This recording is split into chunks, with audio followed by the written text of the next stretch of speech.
First, we have this type of molecule, which is called a phenol, and it is adding this ketone on at the pair position. So what kind of reaction is that?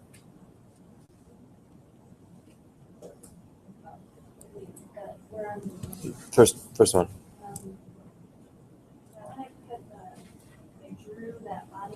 Mm-hmm.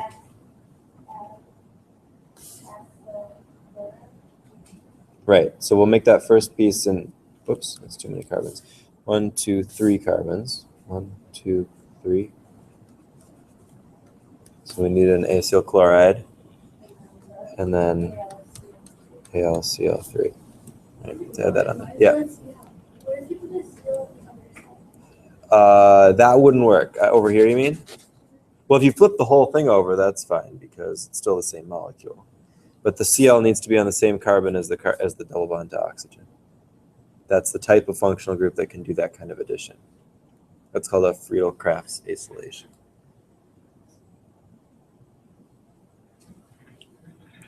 Okay, next we have to guess the product. So where is this thing going to direct?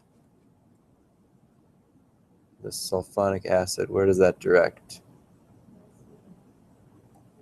Yeah, this is going to be kind of like this. Well, this is the structure of it. So that's like an NO, kind of like NO2 is going to be a withdrawing group, so directing to the meta position either here or here. These are the conditions for nitration, adding that nitro group.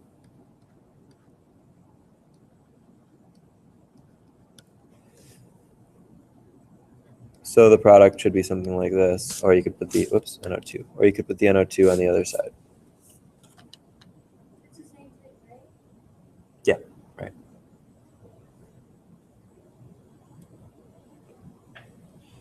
Okay, this one's a little bit different. We've got to get a NO2 and a Cl on there.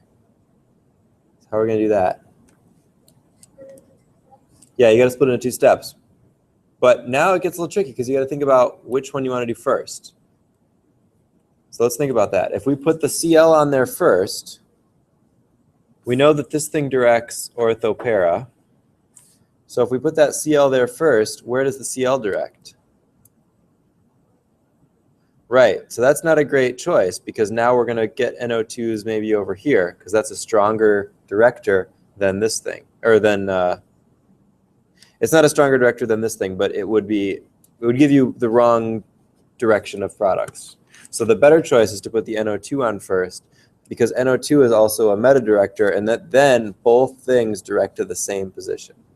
So the better choice is to first add the nitro group with nitric acid and sulfuric acid, and then add the chlorine with something like that. Yeah. As long as I can tell that you did it sequentially, it's fine. Yeah. But generally the correct way to do it is to use numbers like that. Okay, and then this next one, we have 3 different groups on this benzene. So how do we decide where the next part's going to go? Yeah, go ahead.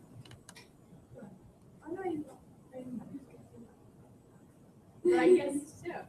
I remember looking at it and finding that even if you did ortho and para for the OCH3, then the, what is it?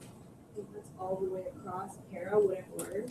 Right. And then ortho would be the same as fulfilling right. for NO2. Right. So everything on here directs right to this particular position right here.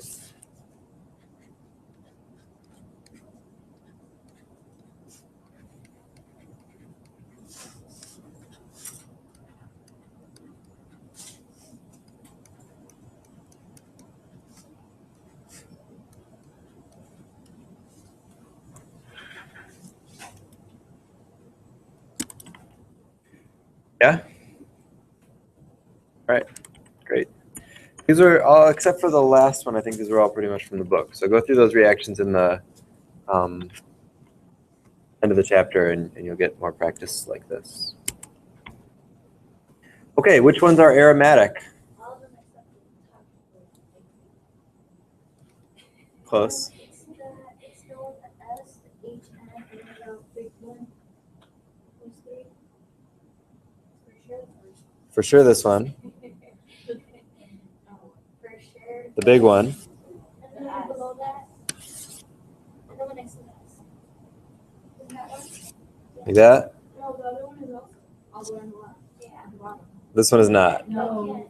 Because it's got this extra carbon with 2 hydrogens on it. So it can't go all the way around the ring. You have a question, Kelsey? Yeah, that's a different. Kelsey, do you have? How do you know if something's planar? Good question. So if it is a ring, generally in this case, is your question based on a specific number, a specific one of these? Or just in general? When we look for these aromatic whatever structures, we usually assume that a ring like this is going to be flat. Okay. That's not true though. So wait, conjugation is different from Aromaticity? yeah. Kind of. Conjugation can be straight line and can be, aromaticity has to be in a flat ring all the way around the ring. But like something can be like conjugated but not That's right. aromatic. Because aromatic also has to be a specific number of electrons in the pi But system. conjugation is like 3 or more sp orbitals and they have to overlap, whatever. Right. P orbitals, and they have to be, yeah. But like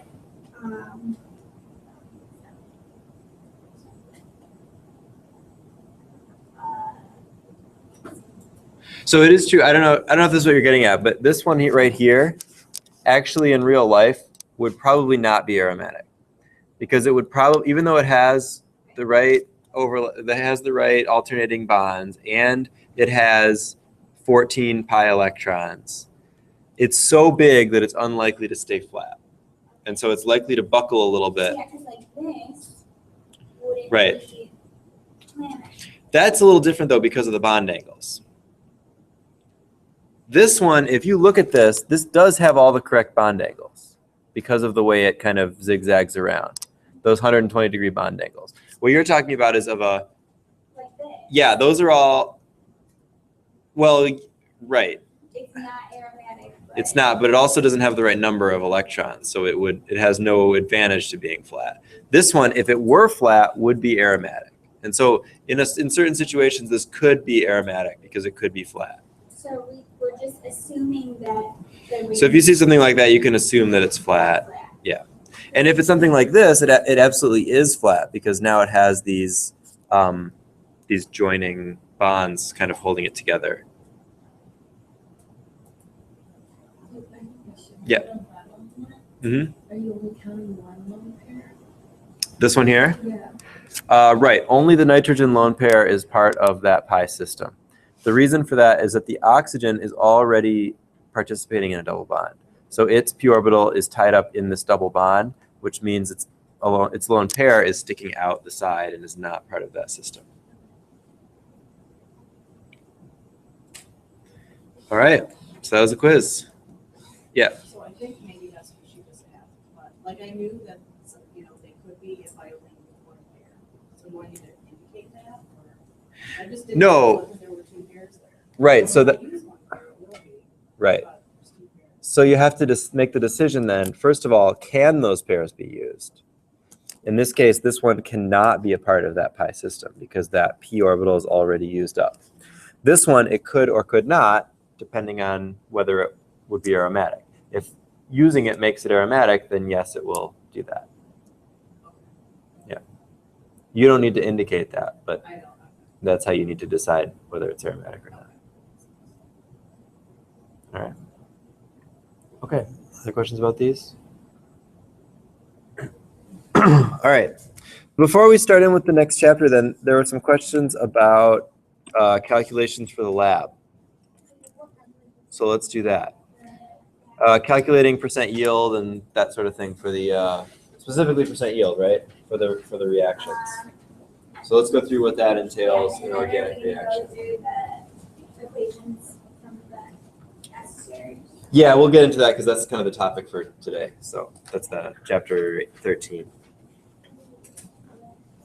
Okay, so organic reactions are a little bit easier to calculate things like percent yield, theoretical yield, than what you would have done in general chemistry. Because in general chemistry, you had, I don't know, some reaction like,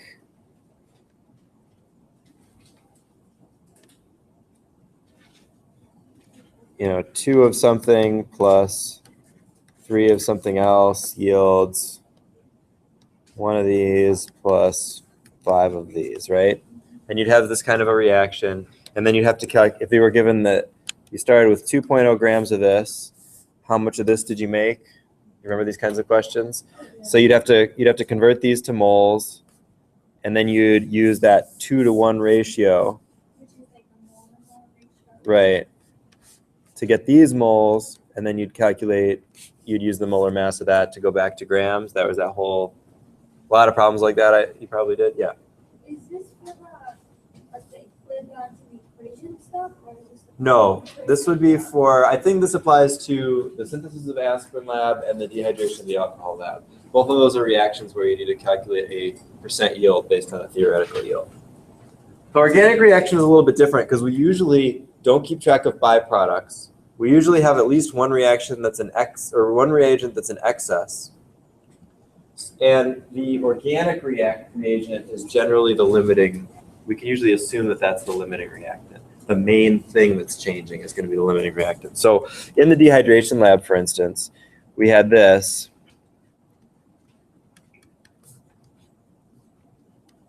Right, this was the reaction, H2SO4 and heat turned into 3 products, one of which is this. You can write the others. The other 2 are also alkenes, so they have the same molecular weight.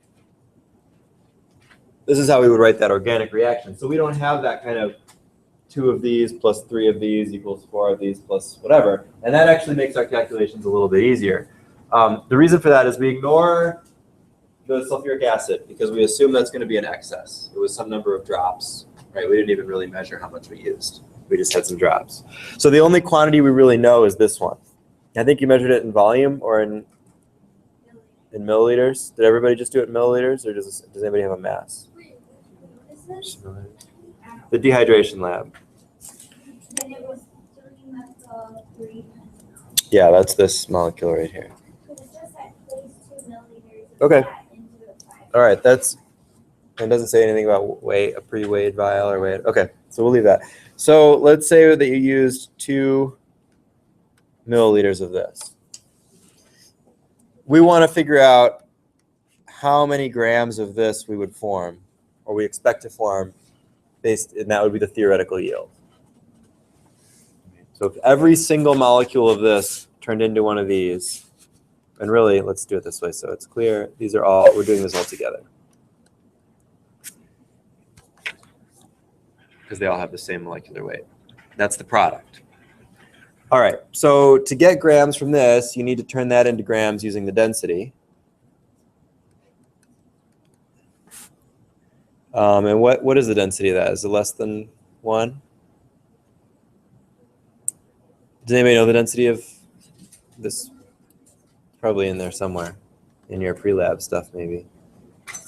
Or you can look it up. Does anybody have that? What was the density of what? 3-methyl-3-pentanol. Oh, density.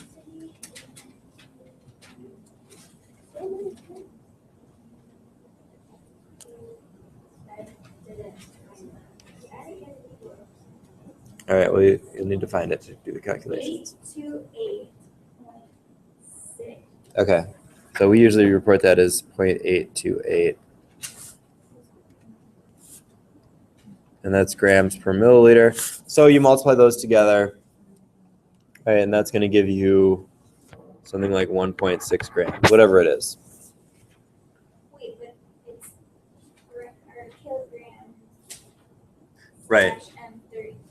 Yeah, kilograms per cubic meter. So yeah, we usually talk about densities in grams per milliliter. So that would be 0.828 grams per milliliter.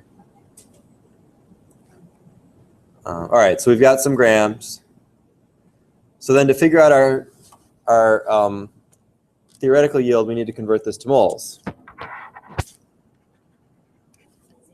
using the molecular weight of this, whatever that is, of the starting material. Yeah. Mm-hmm. Wait, of the starting. That should also be on the MSDS. It's 102.18 grams. You mean grams per mole? Yeah, sorry. 102.18 grams per mole. Right, so you divide those and you get some number of moles. So then this same number of moles is how many moles of product you should get in the theoretical yield. Because if every one of these molecules turns into one of these, then however many moles of this you started with, you should make the same number of moles of product. Wait. You convert it again? Or You don't need to convert everything, that should just be the same number. No, you divide 1.6 by 102.108. What you divide it by? What, go back and review your gram and mole conversions if you need to. This is The number of moles previous class stuff. of So. the product. The number of Yeah, moles of the product. that's the number of moles of the product, And then you convert that. and then you convert that to grams using this new molecular weight of the alkene, whatever that is. Yeah. About, yeah, that looks about right, because it's divided by 100, so. I'm confused on the second part, to convert the moles to grams using. Yeah, so now you need the molecular weight, right, because they all have the same molecular weight. So now you have you can find the grams from the moles using those molecular weights. And then you can do the same thing for the aspirin lab. Yeah, so then that's the theoretical yield. So then your percent yield is whatever you got divided by that. Times 100%. Yeah, thank you.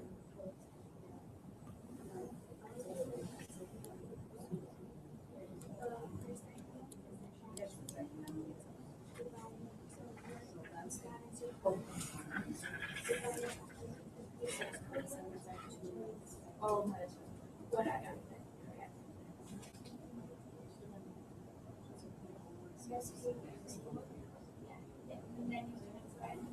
0.016 moles, whatever that is in grams. So if you got more than that, there was a problem. Probably there was still too much water in it or something. So after you have moles, you need to get it to grams. Right. But instead of using a reactant molecular weight, use The product molecular weight. Right. Which, since this is a dehydration reaction, is just the reactant molecular weight minus the weight of water, which is 16. So it's this minus, or 18, which is this minus 18 is this, because it lost a hydrogen, it lost an oxygen and 2 hydrogens.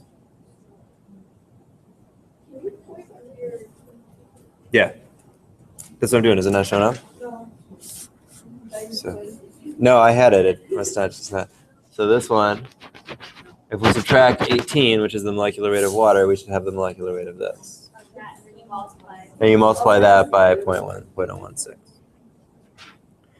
So if you started with 1.6 grams of alcohol, you should end with a little bit less weight because you lost water.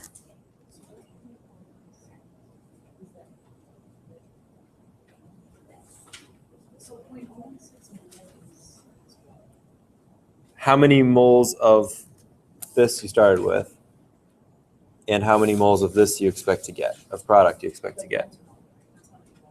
Right, right. And it's also how many moles of the alkene you expect to form. The theoretical yield, yeah, right. If every molecule of alcohol became a molecule of alkene, that's what you would get.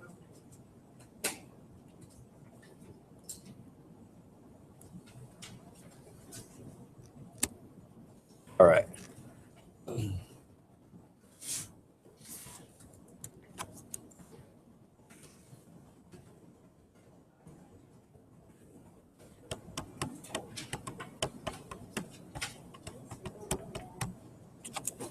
Yeah.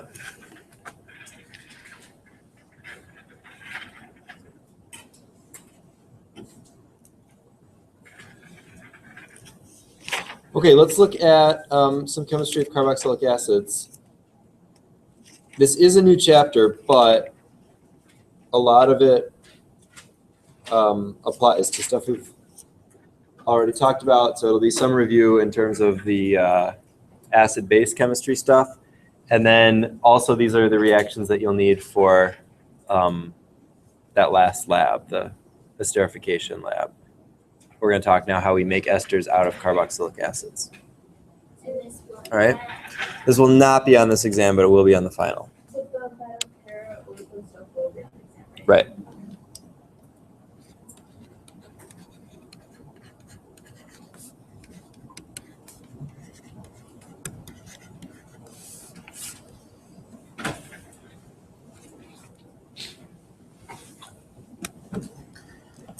Okay, so a little quick acid-base reminder.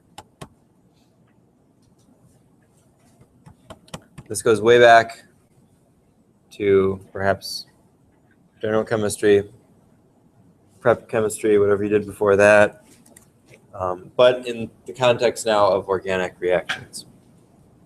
So what happens when an acid like HCl goes in water? We did this semester a little bit too.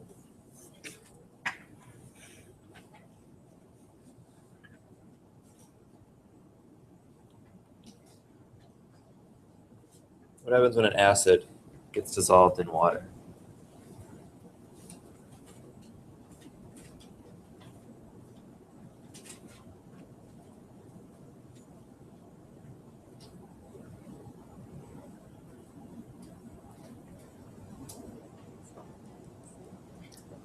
Well, it depends on the acid. It depends on the acid, but generally we say that it will dissociate, meaning it will break apart. So the way we would have done this in general chemistry is we would have drawn this reaction and said the products are Cl minus and hydronium, H3O plus. Does that look a little familiar at all? Yeah? Okay, good. Now that we know some things that we know, we can actually figure this out in a slightly, or talk about this in a little bit different way. We can say from an organic standpoint that the electrons from the oxygen take the hydrogen. Right? We could say they deprotonate the acid here. So that grabs the hydrogen. These electrons go back onto the chlorine, and we make our product. That's how we've talked about acid-base reactions in the context of organic reactions. This idea that the electrons can take a hydrogen, and then the hydrogen goes to that other molecule, and then that leaves something behind. Electrons stay behind. Okay.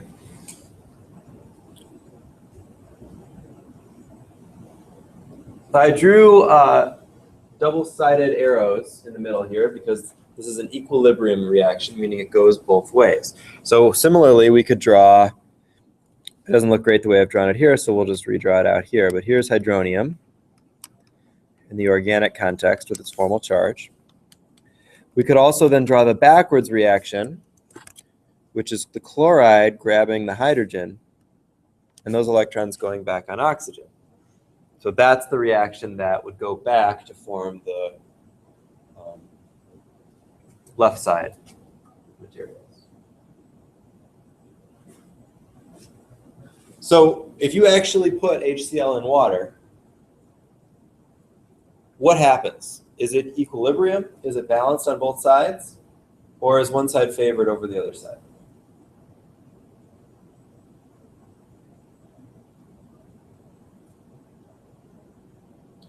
If you put HCl, which is a gas, pure HCl in water, do you have kind of equilibrium? Do you have half of the left side stuff and half of the right side stuff evened out? Or do you have mostly stuff on the left, or do you have mostly stuff on the right? There would be way more water in here also that would not be participating in the reaction. But It would not be equal. That's correct. In fact, this reaction goes almost entirely from left to right.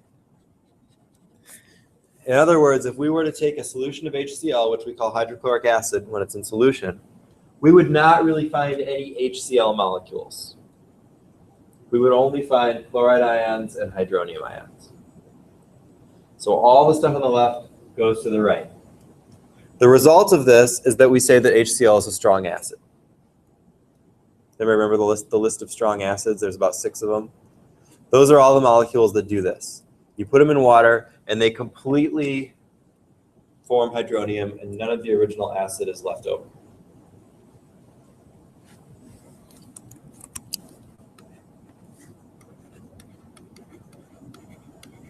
That's what makes this a strong acid.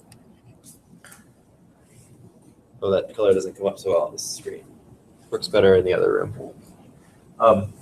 Anyway, so I always emphasize when I talk about this in that class that this chemical distinction of strong and weak acids has nothing to do with how corrosive it is or how dangerous it is or how much it can hurt you. It's purely a question of how strong of an electrolyte is it? How much does it actually form ions?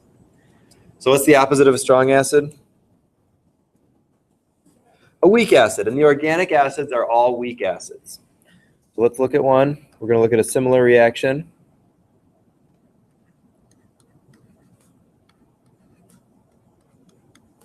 What's this molecule? You know? It's really common organic acids. Acetic acid, right.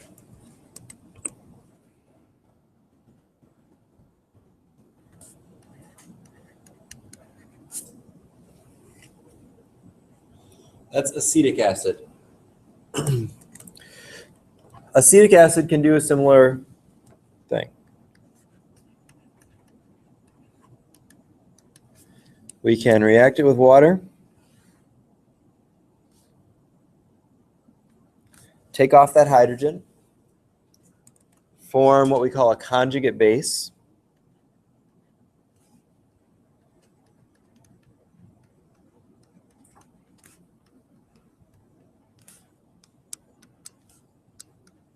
And hydronium.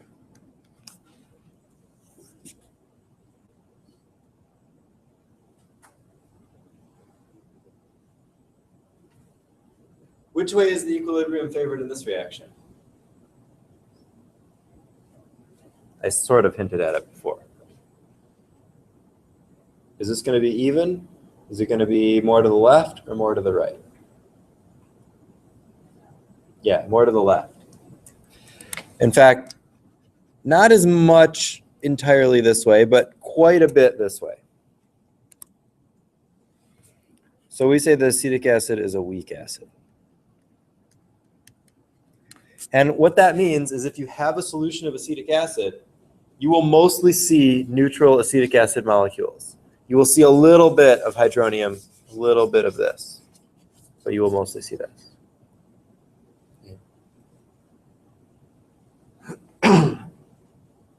And most organic acids are going to be this way. Now there's a measure of how strong these acids are. And it's called pKa. Have you heard of this before? Yeah. What do you know about it? That you've heard of it before and that's about it? Yeah. Okay.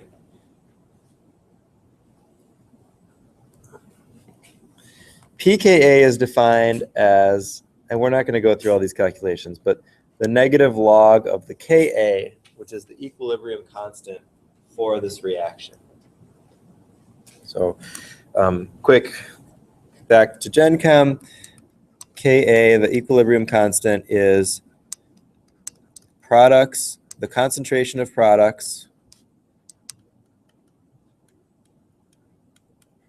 over the concentration of the reactants. We don't include the water in that.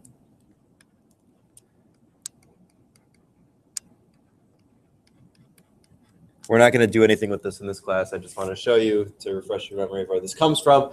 But what that means is that something with a higher Ka is forming more products. So this reaction from the strong acid is going to have a very high Ka, And this reaction from the acetic acid is going to have a very low Ka because the reactants outweigh the products. So you end up with a very, very small number. The reason we do this reverse negative log thing is because these numbers are on a logarithmic scale, which means they're usually something times 10 to the negative 8 or times 10 to the negative 12 or times 10. So they become kind of awkward numbers to write. By using the pKa, we have a nice scale that is mostly in the numbers that we're used to. And that's why we use it. So we're going to talk about the strength of acid in terms of the pKa. Again, you don't have to know the calculation. You don't have to know those equations. But you do have to know this. Low pKa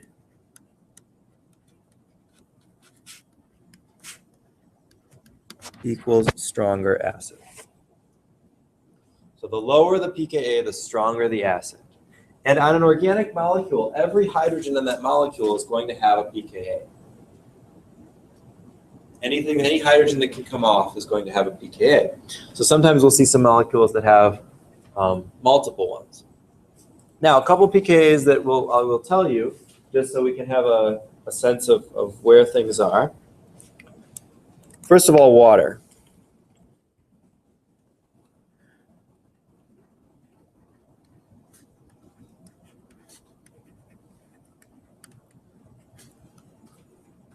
pKa of water is about 16. I think it's 15.7 to be exact. We'll say about 16.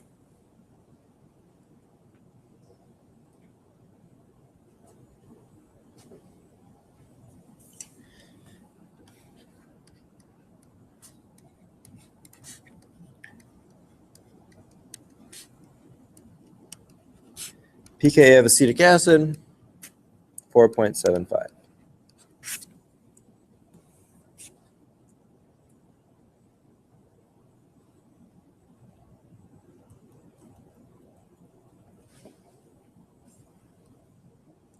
And this is useful because things with higher pKa's, so more basic, less acidic, can deprotonate things with lower pKa's, meaning they can take that hydrogen off the other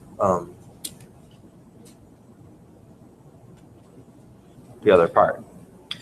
We can also estimate pKa based on a couple things I'm going to tell you, but we know that they're going to be in the same range as these other ones. So like pKa of water is 16. Water falls in the alcohol family, OH. So other OHs are also going to be around 16, usually between 14 and 17. And then phenol is special, and that goes down. The benzene one goes down below 10. Acetic acid is 4.75. Other carboxylic acids, so other things with that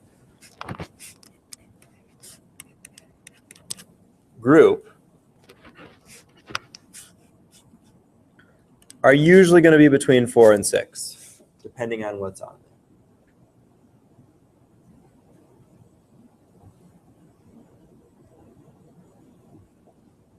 So acetic acid right in the middle, and then depending on what we do to it, we can change the acetic acid, or change the pKa. So how do we change pKa, or how do we guess whether pKa is going to be higher or lower? We do that by looking at the stability of the conjugate base. So when a molecule like acetic acid gets deprotonated, so when it reacts with a base and loses its hydrogen,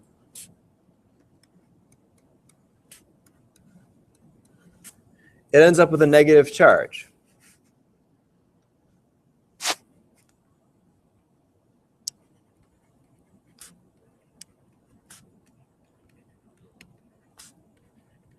If there are features of the molecule that can stabilize that charge,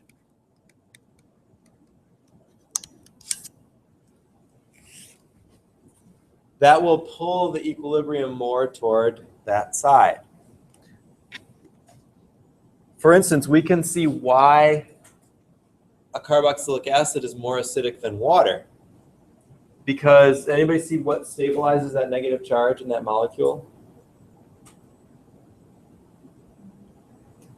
The what? Well, the hydrogen's gone. I mean, in the molecule that has the negative charge. What is helping make that stable that water doesn't have?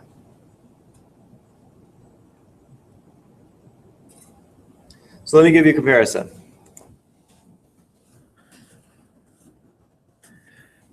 We said this pKa was about 4.75. We're going to use the same carbons, so 2 carbons. This is ethanol. It encounters a base, and it does something like this. And that pKa is about 16, so much less acidic. We don't think of ethanol as an acid at all, right? Because it's much, much, much, much, much less acidic. So what's special about acetic acid that makes it acidic, that makes it able to lose that hydrogen so much more easily than the ethanol? What's different about it? Right, it's that double bond to the oxygen. So what is special about that? What makes that stabilize this? What? It doesn't have more carbons, though.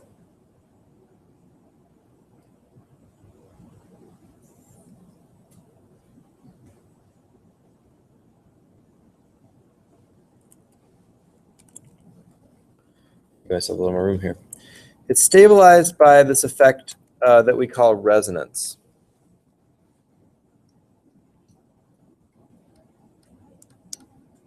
We did talk about resonance.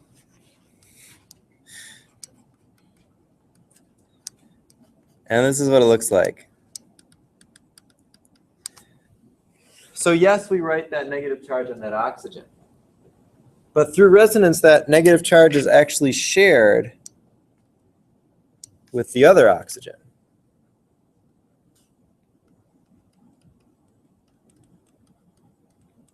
Oops.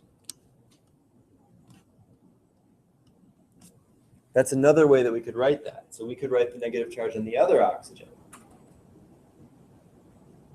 So in the full average structure, since real structure is an average of the resonance structures, in the real structure, then the negative charge is shared by 2 atoms. So instead of a formal negative charge on 1 atom, there's half a formal negative charge on 2 atoms, and that's better. It's more stable because it's been spread around. And then, anybody remember that name for that, spreading around? We talked about it with the aromatic stuff too. It's called delocalization. It's delocalized. Kind of makes sense. Local means in one area. So if it's delocalized, it's spread out to multiple areas. So the delocalized negative charge makes that more stable. And that makes the this hydrogen on acetic acid easier to lose, because when it loses that, that negative charge can spread out over a couple atoms instead of just being stuck on one. So that's why that can be more stable, more acidic. Another thing that can make it more stable, same effect, we want to delocalize that negative charge. We can do it with electronegative atoms. All right, so for instance, let's look at this butanoic acid.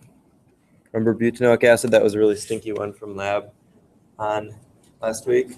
That was the one that kind of smelled like either cheese or death, depending on your frame of reference. Maybe both. Yeah, driving by garbage, yeah. Which, that's not a coincidence, by the way.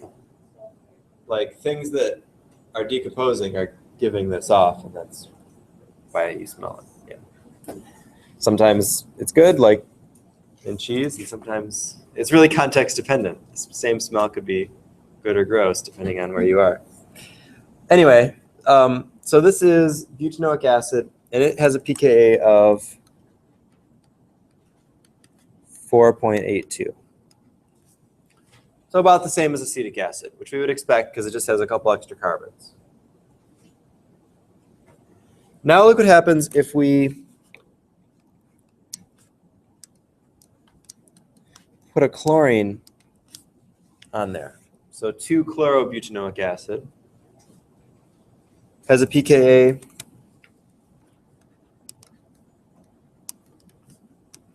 of 2.83. Now this is a logarithmic scale, so every 1 pKa is actually 10 times in acidity. So this is 100 times more acidic than butanoic acid just by adding that chlorine. So what does that chlorine do to allow it to be so much more acidic? What? Close. It can't actually take the electrons through resonance, but it can pull them away through what we call the inductive effect. What's special about those elements on the in chlorine's row there? The halogens? What do we know about them?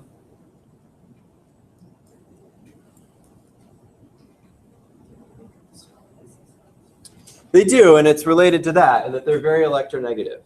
And that means they pull electrons toward them. So if we look at, again, that conjugate base, we'll draw it out this time. After it loses its oxygen, it has this negative charge. Now the one with the chlorine, some of that negative charge can be kind of pulled away toward the chlorine. That's that delocalization again. So it's not delocalized by moving the electrons around the way the resonance works. It's delocalized just by kind of a general pull. And that's called the inductive effect or induction. That is kind of pulling those things away. And so you'll see that the other, as you move chlorine further away from that carbon, the pKa goes back up to approaching 4.82 because now it can't have as strong of a pull on that negative charge as it moves further away. All right. So those are some general ideas of carboxylic acids. Wait, question. Yeah. As you put the chlorine away. Yeah. Right? When are you moving away? Let's write that. Yeah. Let's write that. So let's say instead of putting it there, we put it on this carbon.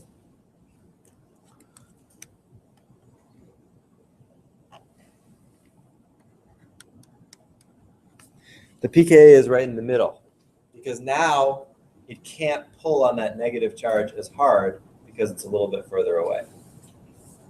It's not as close, it doesn't have as great of an effect. And is this just manipulating it like in a reaction? That's my kind of question. Like, Oh yeah, we're just showing some different molecules as examples. You wouldn't necessarily like turn one into another in a reaction, and here's just some different molecules to look at. Yeah. How do you determine that? The what? Are those made up numbers for the pKa? No, it's experimentally determined. So you can dissolve these things in water and then check how much is dissociated through various techniques, and then calculate that from the Ka. You can measure the Ka and then figure it out from there. Yeah. So the pKa is not really a program. It's one carbon. Right. So it's not a strong. Right.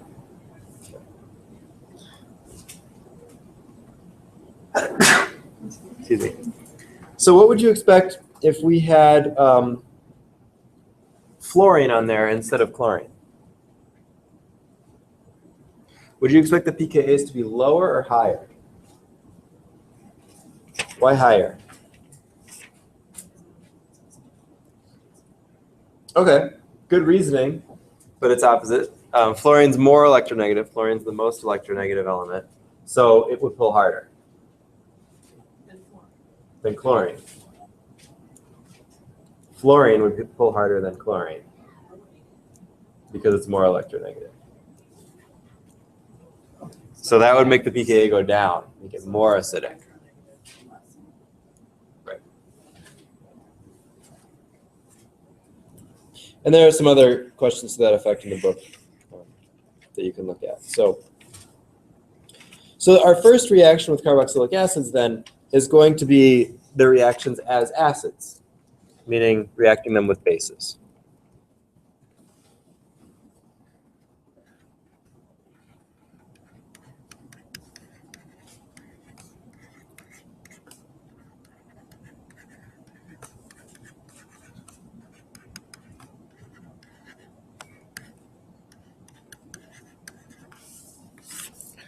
So reactions of carboxylic acids, we'll start with kind of the most basic one, which is the reaction with a base. And we've done things like this in lab, but let's say we take this molecule, which is called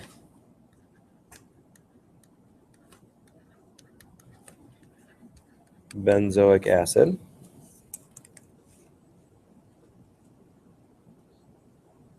And we react that with a base like sodium hydroxide. What do you think is going to happen?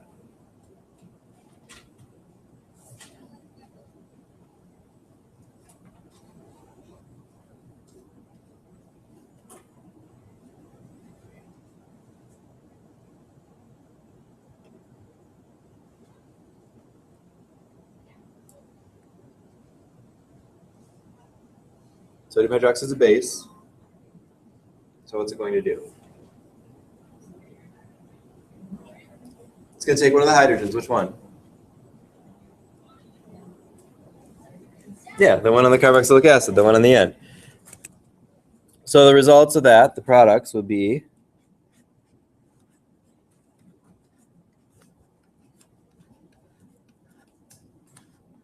this, which is called acetate, or I'm sorry, benzoate.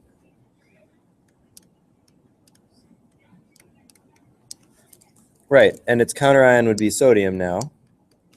So we'd call that sodium benzoate and water.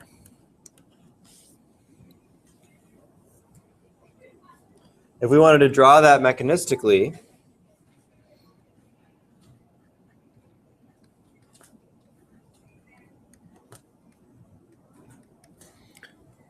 it might look like this.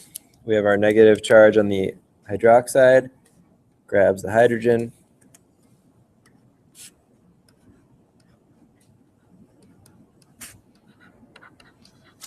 making that benzoate and water. And the sodium would just be kind of floating around throughout all of that. Have you ever heard of sodium benzoate? Is that a common? Yeah, where have you seen that before?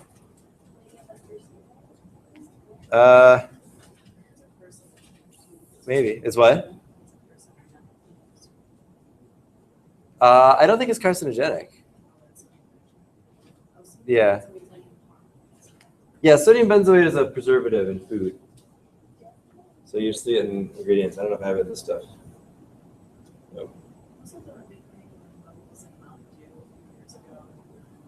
People got upset because it makes Maybe. They got upset because there was some brominated hydrocarbons in Mountain Dew. Yeah, brominated vegetable oil or something. I mean, as we need any more evidence to know that pop is bad for us, yes, it is. Don't drink much of it. Although I never had this kind before, and it's pretty good. I don't know if you've ever seen this. Egg red. It's pretty good. It actually has more sugar than Coke. It's really sweet. Yeah, makes me feel like a grown-up. All right, so that's the basic kind of acid-base reaction. Any carboxylic acid is going to react in the same way when reacted with any kind of base. All right. Okay, so let's look at some other kinds of reactions that allow us to make other things from carboxylic acids. And the first one we're going to look at is the one that we did in lab, kind of over and over again, which is called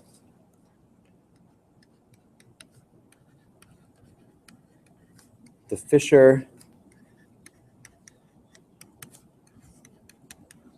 Esterification. Esterification means making esters, which is what we did in lab. This is an important reaction. Industrially, it's how a lot of these esters are made.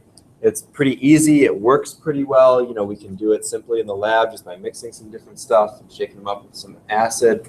And the point of that lab was to show how esters tend to be common odors, common smells for things.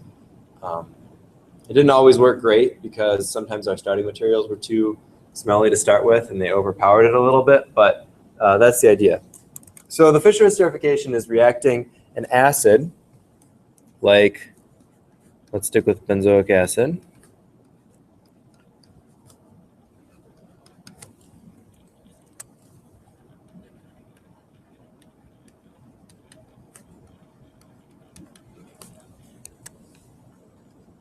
And reacting it with an alcohol in the presence of acid. So we can pick whatever we want. Let's pick ethanol.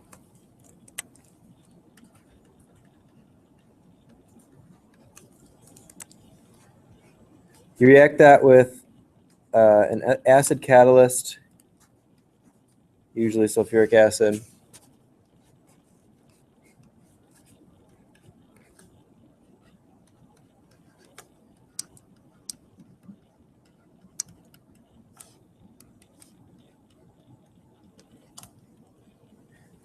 And you end up sticking the ester. So here's our part from the ester. Ends up sticking right on to where the alcohol was and then losing water. So this is also known as a condensation reaction. Condensation reaction meaning that water comes out as a result.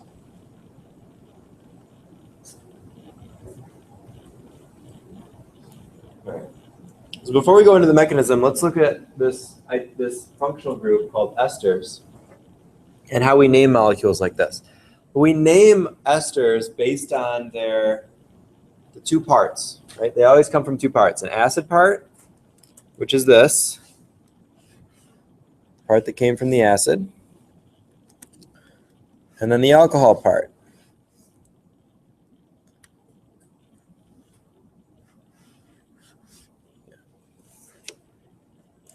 We use the alcohol part first. So if it comes from ethanol, the first part of the name is ethyl. And then we name the acid part with the suffix -oate.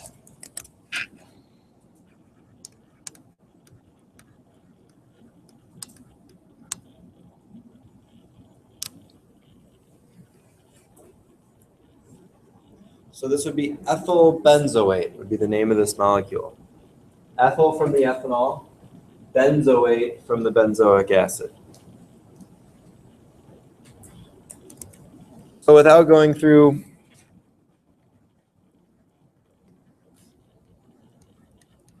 another reaction, let's just look at this ester. What should that ester's name be?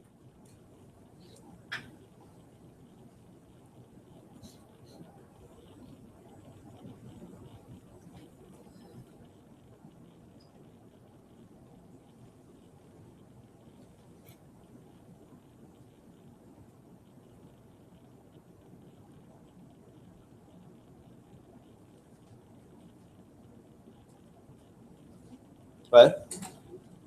Close. So what would the first part be? What's the part from the alcohol?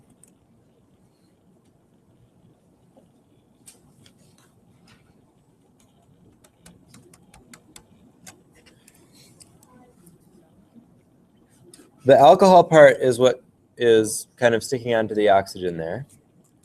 And then the other part is the rest of it. So you count the carbons. How many carbons in the alcohol part? 1, so that's methyl. And then what would be the name of this other part? How many carbons? 4. 1, 2, 3, 4. So that's bute, right? So it's methyl butanoate. Yeah, it's always a two-part name for esters. The part from the alcohol, and then the part from the acid. So methyl butanoate. So now you should be able to name all of those esters that you made last week based on whichever alcohol you used and whichever acid you used. The only exception, the ones with the salicylic acid, did you use any of those? I think we did some of those. So instead of saying salicylate, they just change it to salicylate. But anyway, that's a weird name anyway, because that's not a normal name. For these, it'll always be O8. Butanoate, propanoate, octanoate, hexanoate, whatever it happens to be, cyclohexanoate. Those all work out. All right, so let's talk about this reaction and how it works.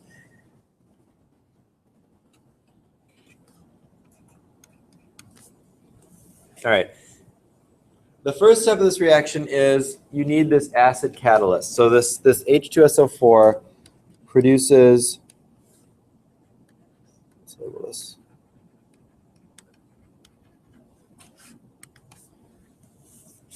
Produces hydrogen in solution.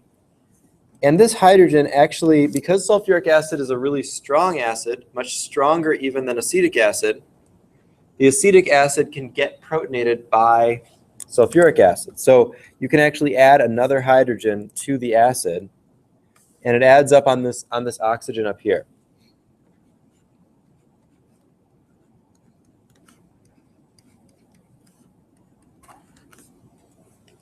Now, as you might imagine, that's pretty reactive. So adding that hydrogen makes this pretty reactive. And the place where it reacts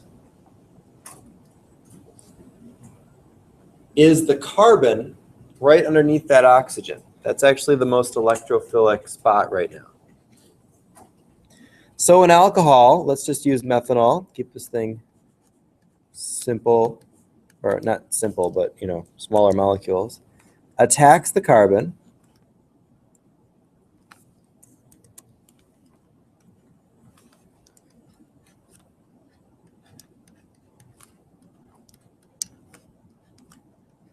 And gets stuck on right here. And now there's a positive charge on that oxygen.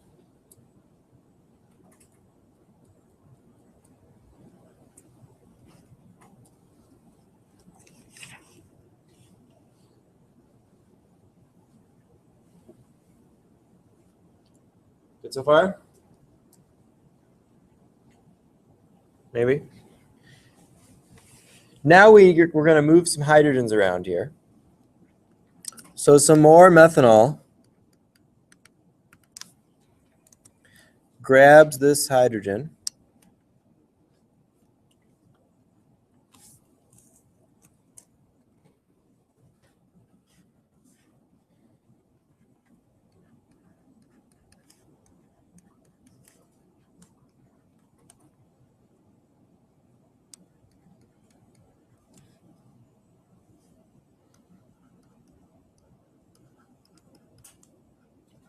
So there's that extra hydrogen.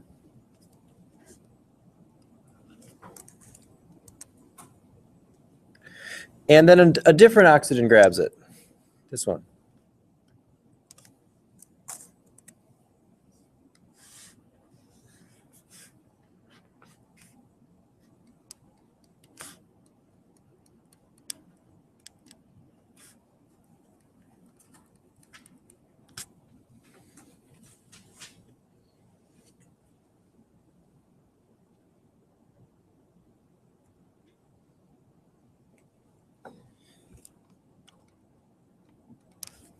And then these electrons from this oxygen up here come back down to make a double bond to the carbon and kick off this remaining OH2. Now what's OH2?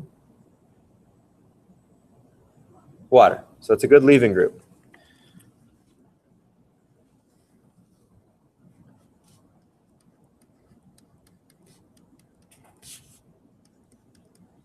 I'll write it as H2O because we know that is what that looks like.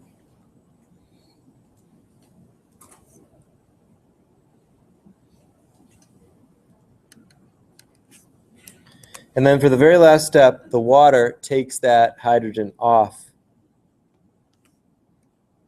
to make the final product, which is the ester.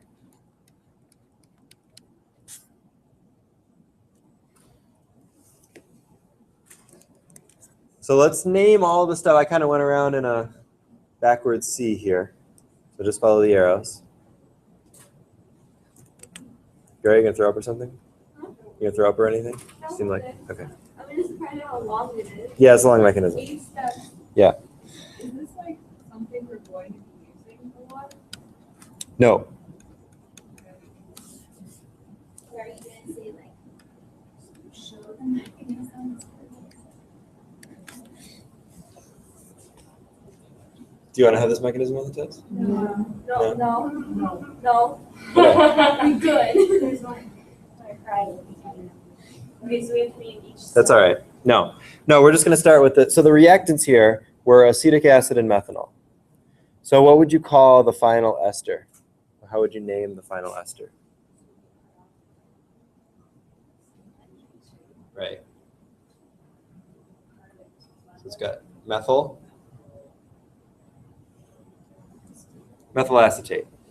Right. And what about? Right, so that's kind of a common name. That's not an official systematic name. So what would be another way to name this? Using the super proper... Well, it wouldn't be acid at all, right? Because acetic acid is not a systematic name. Right. So the more technical way to name this would be methyl ethanoate, because technically this is ethanoic acid, even though nobody calls it that, everybody calls it acetic acid.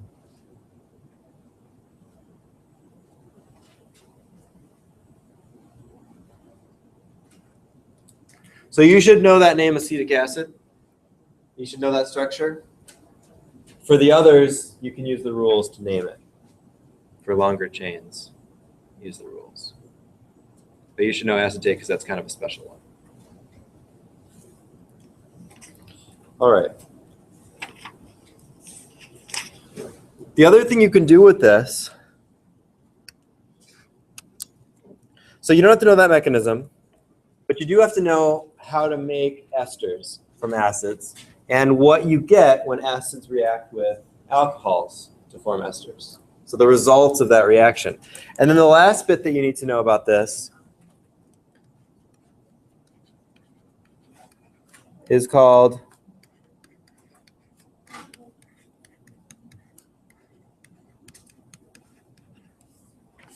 Transesterification. What do you think that means?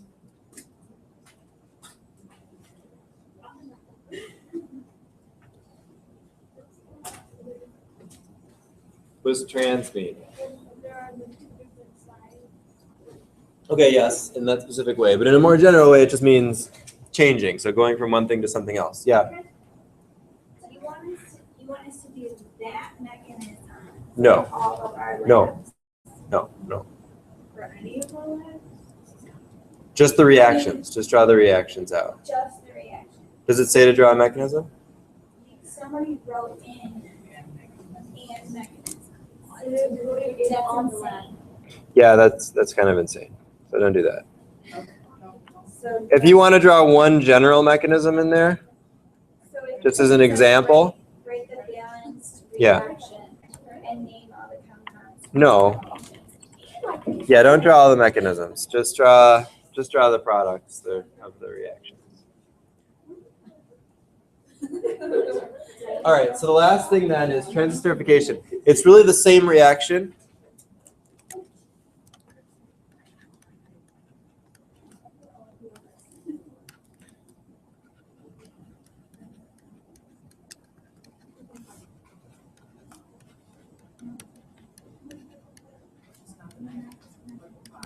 Same mechanisms as the Fischer Esterification that we just did, but instead of starting with an acid, you start with an ester. So this is a way to make esters out of other esters.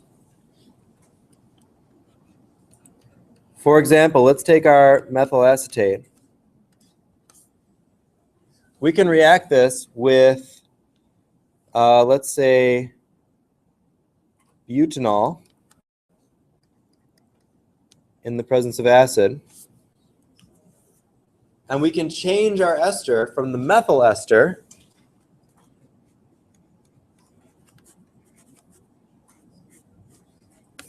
to the butyl ester. So if we take that butanol and we switch it, which means the byproduct is going to be methanol. And you'd actually need a pretty large excess of reactant to do this, because otherwise it would just go back in equilibrium and make the other one. So this is a way to go from one ester to another ester.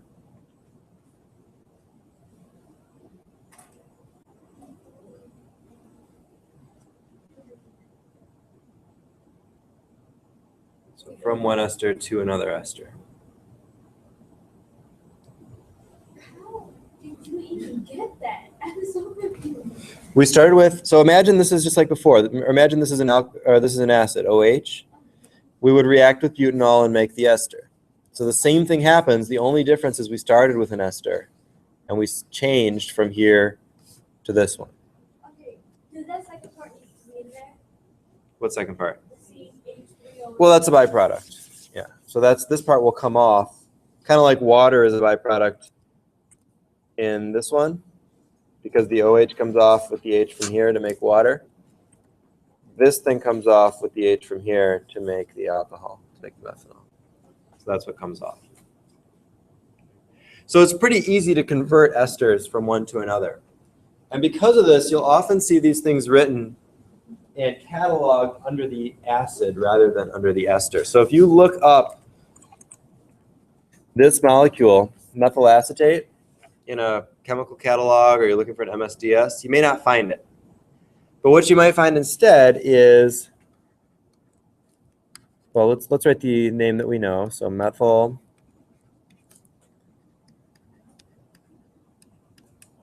acetate. Another way they might write this is acetic acid, comma,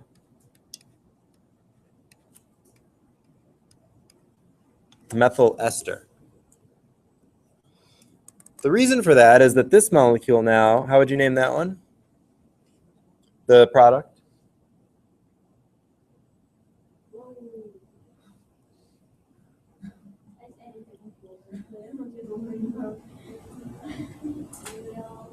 Butyl. Yeah, butyl ethanoate or butyl acetate. 1, 2, 3, 4 carbons on this part coming off the oxygen.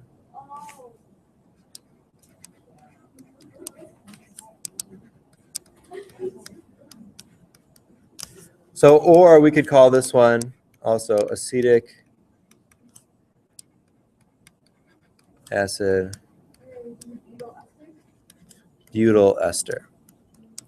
Because it's pretty easy to make different kinds of esters and you need different esters for different applications, this way in a catalog they would all be right next to each other. All the acetic acids and then the esters would be right there in alphabetical order, instead of having to look under B's for butyl acetate and M's for methyl acetate. All those different esters of that acid would be right there with it. So you may see that if you have trouble finding MSDS information or other types of information for esters, it's sometimes because of that. All right.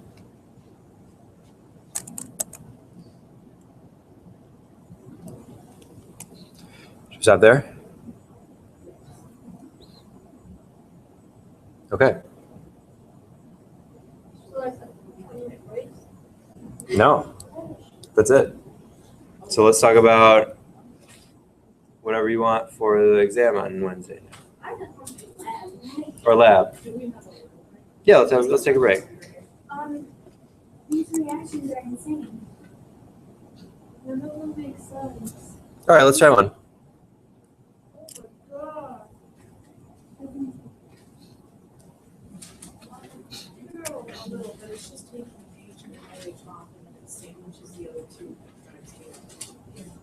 Right.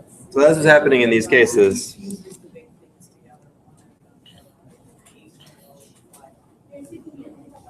Right.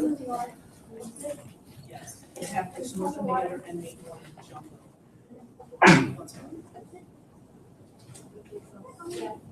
It's just what's going on. Yeah. Right. Yeah. Yeah. You showed me earlier. You got it.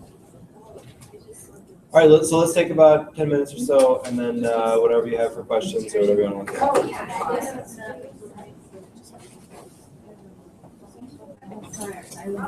Okay. Yeah. So,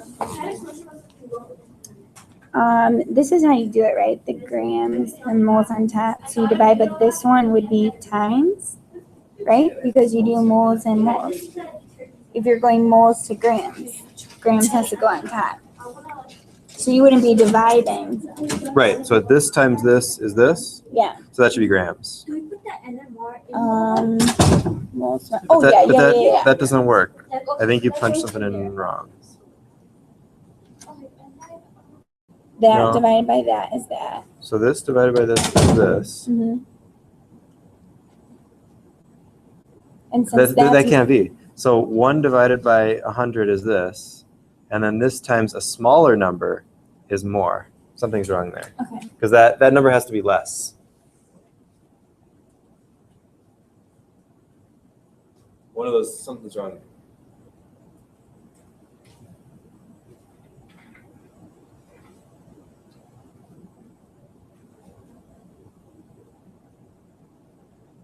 Oh. What? 1.34. Yeah, that sounds right. So Right. that in grams And would that- theoretically yield.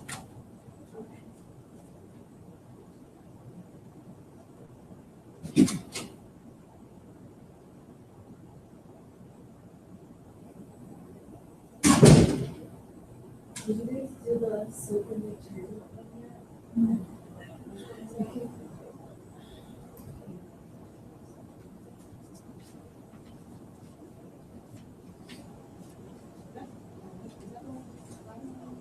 That was the one before the. So what did you get from? I guess if you guys did soap, right? Or no, yeah. Yeah, just do your soap equation.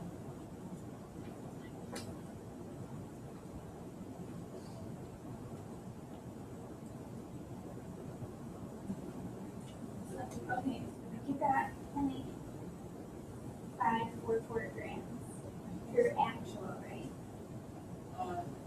Yes. Okay, because then look, so I did it. That's how you get. That is the theoretical. That's what we're supposed to get. So we got 0.544. And then that, so that's our actual over the theoretical. Wait. That's this, 1.6 grams. You have to convert grams to moles, and you have to convert moles back to grams. That was, this is the, Okay, okay, so start on 2 milliliters. That's how much we had of that's how we got the the 3-methyl-3 pentanol. Yeah. Okay, then he brought that in grams, so it's 1.6. So 1.6, and remember with this whole thing, the mole on top and then the grams at the bottom, because it has to cancel the grams out. And so you do 1.6 divided by 102.18, which is 0.016 moles. And then that you do times 84.16 grams. And that is that's the molecular weight of our product. The actual molecular weight. Any of the three. Okay. Oh, Because okay. it's the same. Yeah. Divided by, okay. So that's times, and then that gives you 1.35 grams of that. That's the theoretical yield.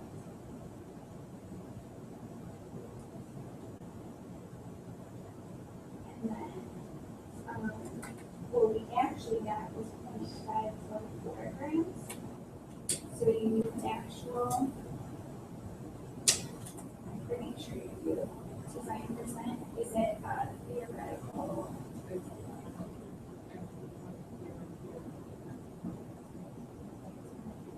Yeah. It is actual.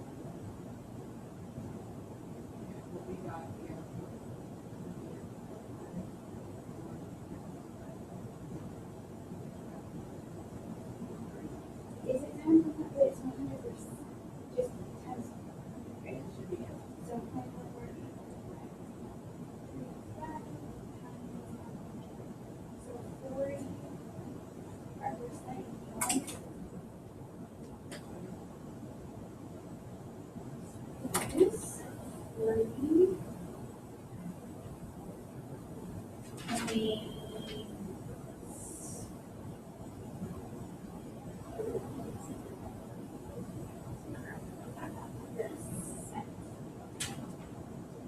That would be the, what?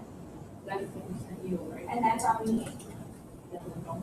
Look, so we get that percent composition, got the percent yield, and yeah, and then benzoate. So go down there. The nutmeg, by the way. So just do the analysis on that. It's not nutmeg, it's the whatever. Yeah, I think that's what I found. That's Okay. The mountain of guys. Okay. So I said we obviously kind of impurities because it was lower, but okay. Then this is done. Yeah. And then the aspirin one under. I don't really do them all now. That's why I'm gonna do that later. I want to get all this stuff done. So if I have any questions, you know, I can ask them here. Okay. So basically we have to do the same thing, but we have to use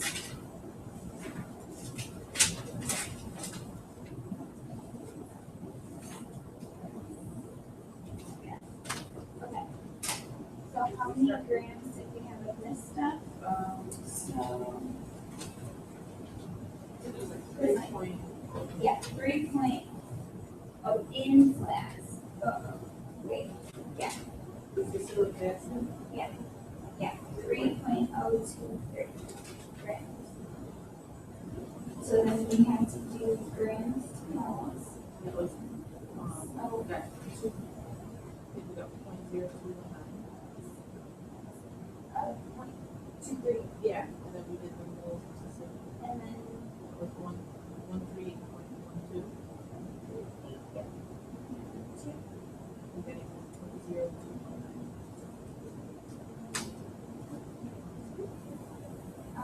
Wait, what'd you get? 0.0. Egg would be 2. 219. Right, and then, so that would be, and then we take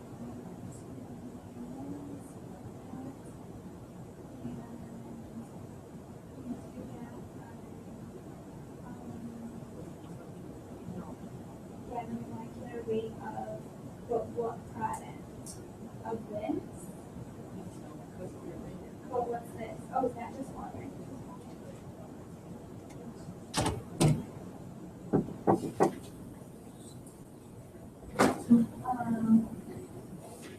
So yeah, we have to know what that is being. Thank you. And then so I talked to my friend Nicole, and she's just like, oh yeah, he's just not related to the rest. Like he's putting that shit on almost everyone. I'm like, I just got it on, and I'm not putting that shit on. So it's kind of weird. Acetic acid. And she was really protective of me, and that was really weird. Which I was happy, but then when we were friends, started going out and like dancing, like trying to meet you guys and you girls and everything. And she was like, is this my little sister? I was like, But would you know my next decision? I want to hang out, I want to go out with Wait, well, it's funny because they're your friends, it's not your friends. So this is an aspirin. She made a video and she likes her. That's really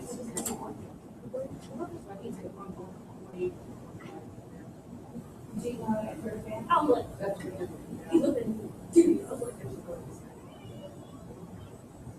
how you doing? I was even driving. My friend did overhead. He's like, he claims to be 2 cups of and it was a half because we didn't like he blacked out. You only remember something from one like the big store on it. Oh, yeah. That, What did you get? and that was the first hour. Multiplying those two together, you get And then the three, you have the three, and then the other. He's like, I don't know what I'm like, Grams. I'm not gonna do something yet. And then it's 5.5%. So And people want to want to it's like Oh, it wasn't like. Oh, that one, yeah.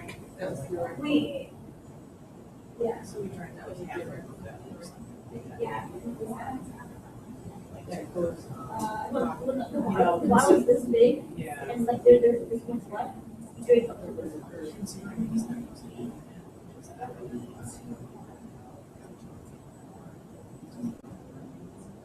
You don't like when it's how can you were so wasn't even there? Wait till you pass out. 3, 2, 1, right. So, yeah, I thought it was somebody else.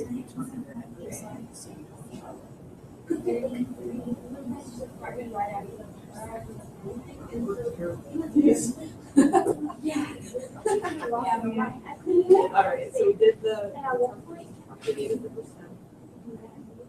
and you like listen to down there, And then that, and I was moving around, thinking on the legs.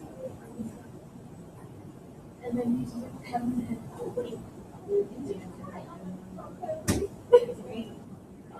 it's a crier, a wire, a dance, everything. Here, and stuff for the results. And it's where it was the best. Like, was it the purple stuff? Yeah. she like,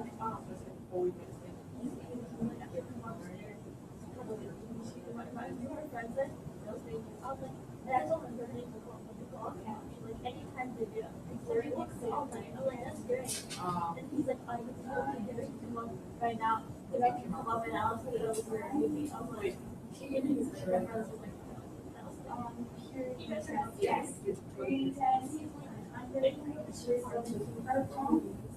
Yeah, and then the purity test on the crystal, that was the clear. Yeah. Yeah.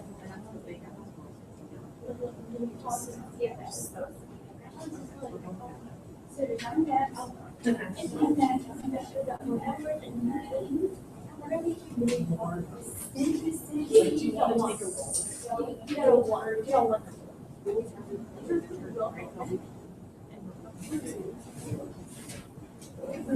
so cute. But I think, I don't know if you would, I do, I think so. And then you would do that. Not. It's really nice. it's my I'm sure. It's my sister's apartment though. And then, So it's my sister's apartment and her apartment. I was like, in the office. I know I was beautiful, right? So he's like, why don't you sit? And then he's just like, no. I'm gonna give up. Yeah. It is all the I realized maybe I should just let her date him. They'll break up. yeah, And then, but like either way, that's what I'm planning on doing because she has been budgeting. No, I don't know. No, I mean like. It's just so bad. Yeah, she has. I was so mad, and then my cousin was like, But he's also the other thing is that he's living with He's one of my seventeen. best friends in the apartment. Like starting this summer, I'm pretty sure. So like I'm gonna be seeing him and That's it. About cat. I was fine with it. There we just came into the, I forgot that I built we were eating it so. Oh yeah. I was not right now. Just sit in the car. And then they do sit in the car. Like, no, I'm like, sit. Oh, make it. Then sit in the car. He's like, take your seatbelt off.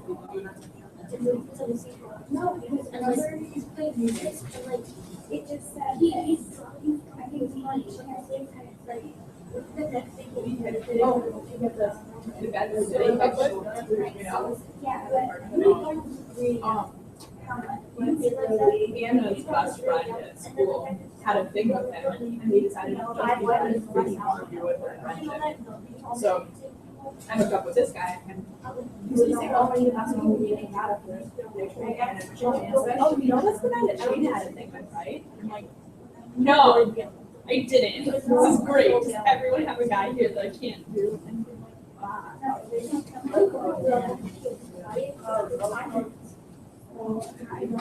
It's like, it sucks. And that's not kind of a good phone, so I just want to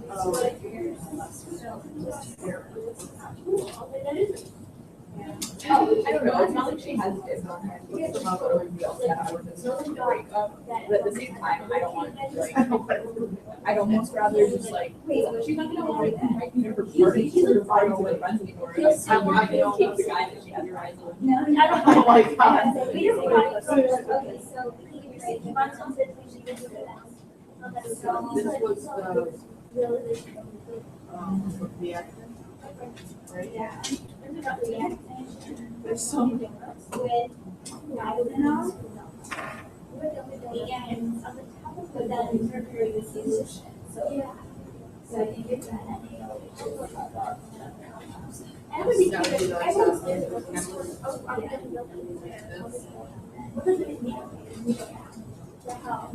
Or was it the product or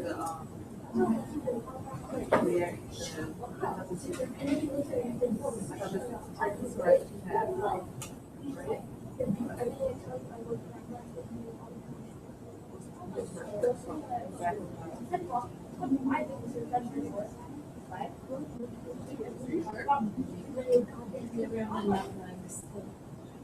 And then you have any of that. It's just like the Delocalization. I'm still don't remember that shit. You're on it. They're right on August. So I was really sure that the one that I'm I didn't say it's so bad to me. I was like, somebody and everything.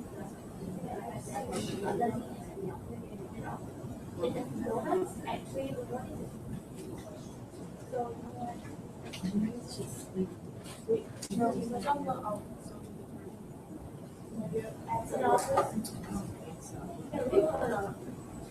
okay, the analysis. Oh God, no analysis. Which one are you looking at? What number? The first one. Oh, no. I didn't even know which one. Has anybody looked at soap and detergent? That's what we're looking at. That's where you're getting, that's where It's not even know what No, to start. you guys did the other ones though? Yeah. We did the whole one. Oh, I yeah. did a little bit, Yeah, I literally wasted.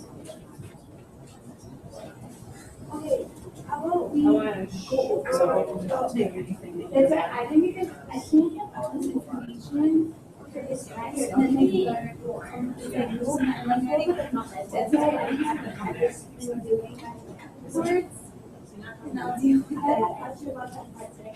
Oh, I just want to know. Right. But then it looks like it's complicated and then is, but definitely.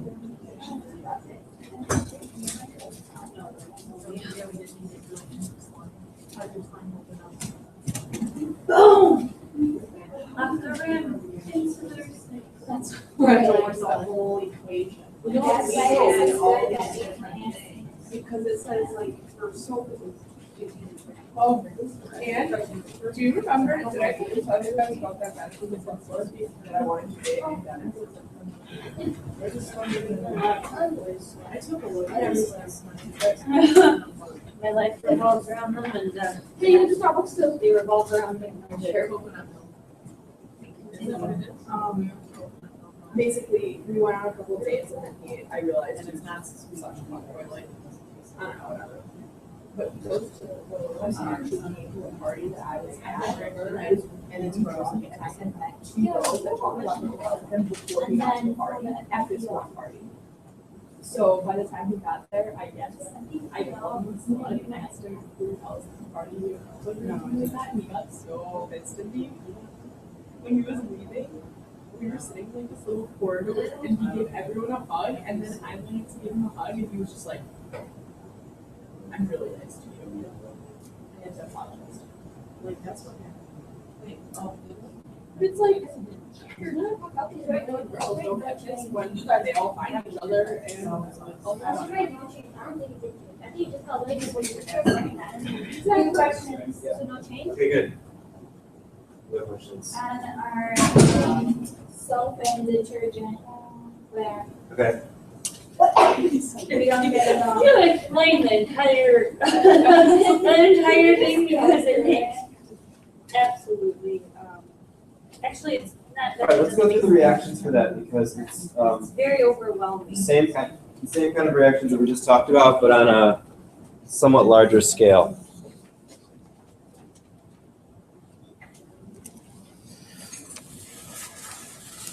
All right. The oils are made up of things that look like this. Soap. A triglyceride has this kind of a backbone known as a glycerol backbone. This comes from glycerol or glycerin. So that's how it hooks together. That's where a triglyceride comes from. It's this kind of three-part linkage. Onto that are hooked fatty acids. So fatty acids vary in structure, but they're really esters. So you've got your ester functional group here, and then the other part of the thing depends on the fatty acid, but it's some kind of long chain organic. I'm just going to say a squiggly line for now. It's some kind of long chain organic thing with maybe 12 or 20 carbons or something like that. Every oil is going to have different ones. Natural oils like vegetable oil or peanut oil have mixtures of them. So there's not one specific structure we can write there. We're just going to say some carbon stuff. If you want to be more technical about it, yeah, that's a kind of a basic one that you could write. Which, how many carbons does that one have? 17 after this part? No, I didn't think Oh, it's from the esters. Yes, C17H3. Yeah, okay. So a really long straight chain. This would be stearin. This is a big part of animal fat. It would be maybe in that Crisco, but probably not in the peanut oil.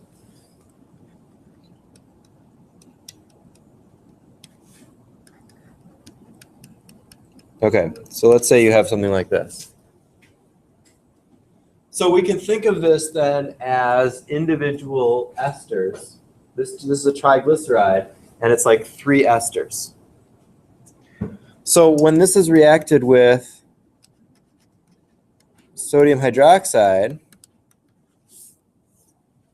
what that hydroxide does is breaks up that ester linkage to make an OH there instead. In the same way as transesterification or Fischer esterification or whatever, the OH goes where that glycerol part is. All right, so think about this thing coming off and instead having OH over here.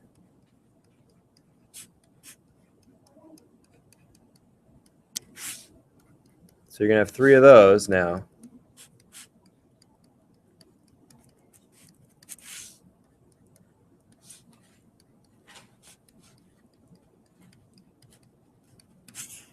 And then the byproduct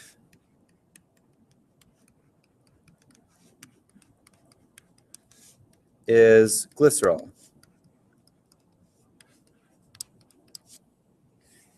Or glycerin.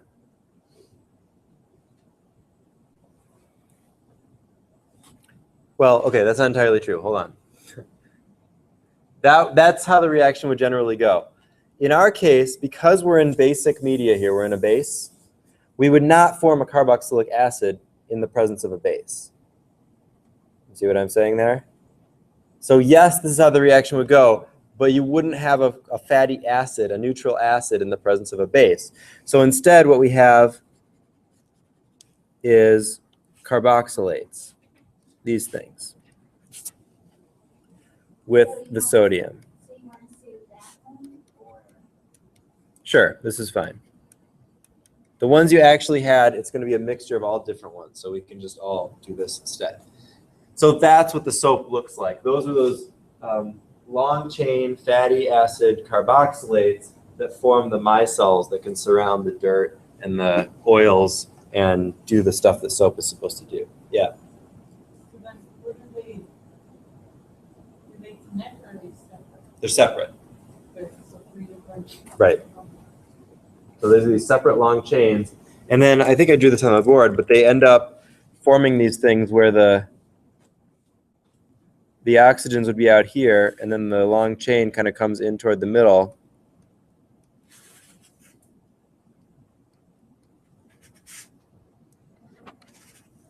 All around in a big sphere. And that way the outside can interact with the water, and the inside can interact with the dirt particles and the oils. Isn't that like the structure though? Yeah. Well, no, I mean the first part. Right. Yeah, the first part is the chemical structure. This is kind of more of a larger. But then, like when it asks for complete balance equations, does it actually have to be like that? It'd be like that. So there's actually 3 of these. Right. Because you have to have one for each thing. And then when it says write down balance equations for the other stuff, like what is that for the pH?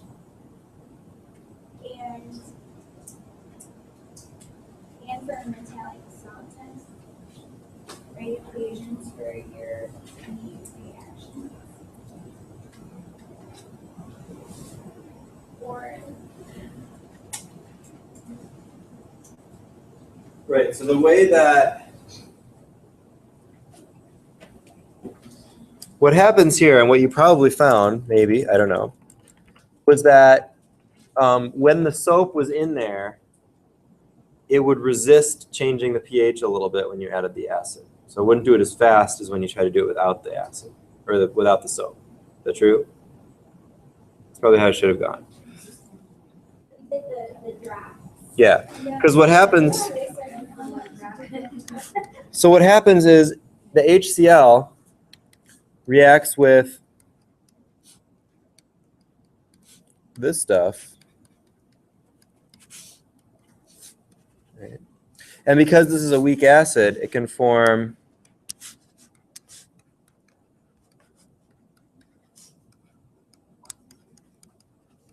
this instead of forming hydronium. So if it can react with the soap molecules and protonate the soap molecules, then it's not forming hydronium and therefore not changing the pH. So the soap allows for some more acid to be added before the pH starts changing. Because the soap can all get protonated first, and then the water will start changing. So it acts as a buffer. So that's why we have to Right. and change. Right. Okay, so No, that was different, because that was for just finishing the reaction. That was not the acid test. That was one of the tests after making the stuff. We didn't talk about the detergent yet. Yeah. So, for the first one, Yeah. that, what we have up here, we still need to do it for the detergent. Right. So the detergent looks like this. Were you able to find this reaction? Well, did anybody find this yet? The detergent. So we started with decanol, which is a 10 carbon alcohol, or was it dodecanol? Dodecanol. So we need 2 more carbons. That's 12 carbons. So we took dodecanol and reacted it with sulfuric acid, right?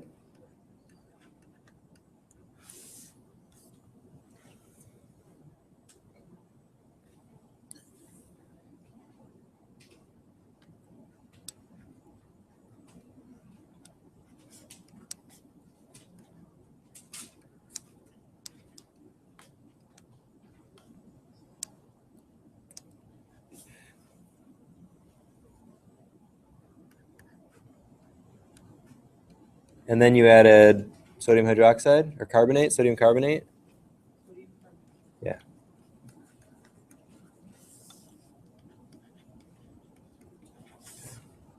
So the byproducts here are water and carbon dioxide. That's why it foamed up, because of all the carbon dioxide formed. But this is the detergent. So it's the sodium, it looks a lot like the soap. It's a sodium salt with a long chain on it. The difference with the detergent is that it has this sulfur piece to it, coming from the sulfuric acid. Well, it's part of it, yeah. That's where it comes from, yeah. So can we write SO4? It's not exactly SO4 because one of the O's is between the O and the S. So you could say O and then SO3 if you want.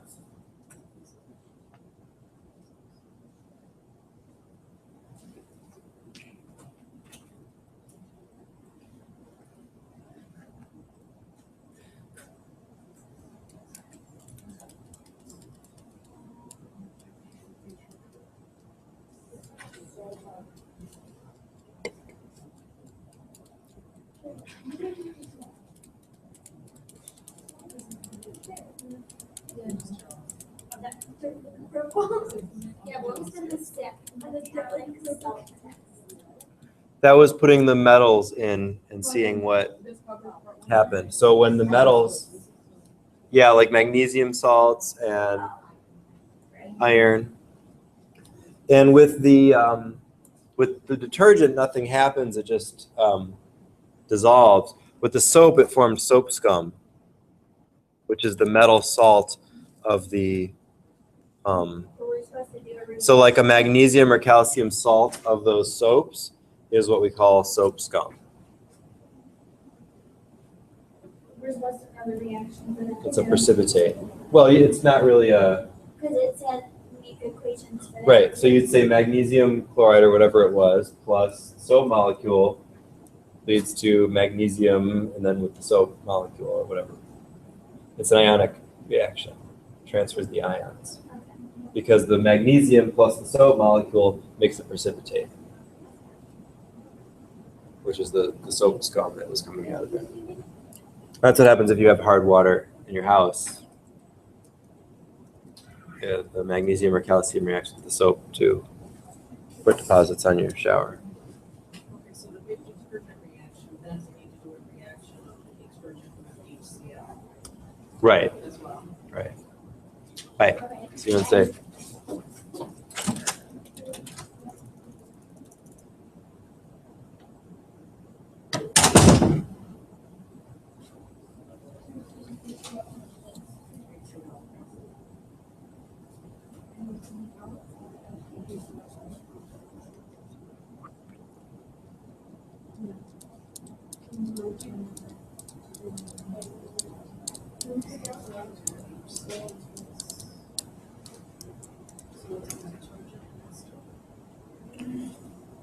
It's a sulfonic ester.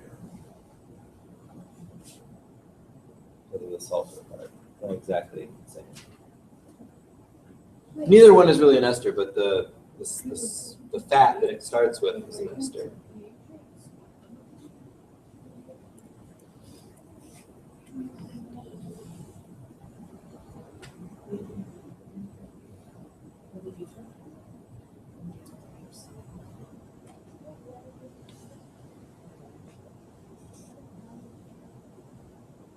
Were we adding the HCl to, like, you know, the equation you just showed us? Mhm. Yeah. You're adding it to the soap. It's reacting with the soap. You made a solution, you made a just solution of the soap, and then you add the acid to that. So it's the acid reacting with the soap. What is this just the soap?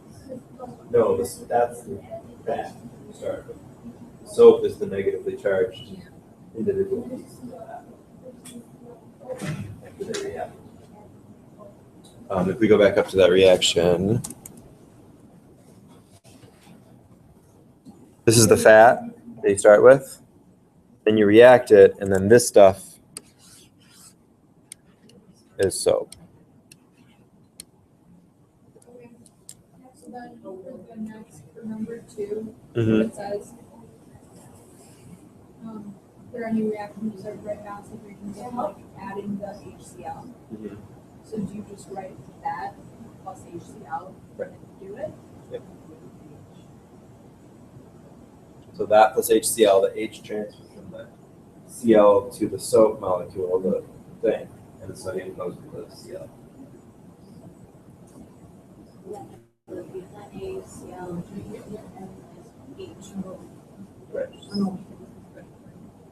It would be weight H of that thing. That thing, yep.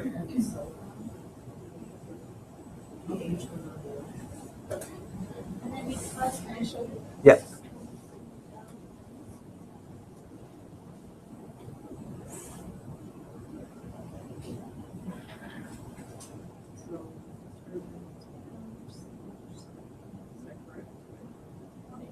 Then you I think, Oh, that's right, yeah.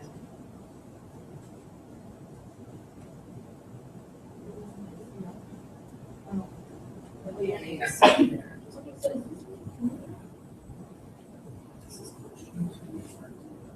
there's two more.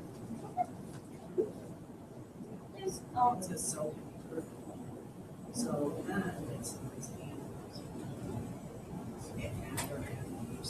Is it like H of the original? It was. That's exactly this. so basically, These are the. yeah, so basically just write down for her, we did that. Wait, for everything.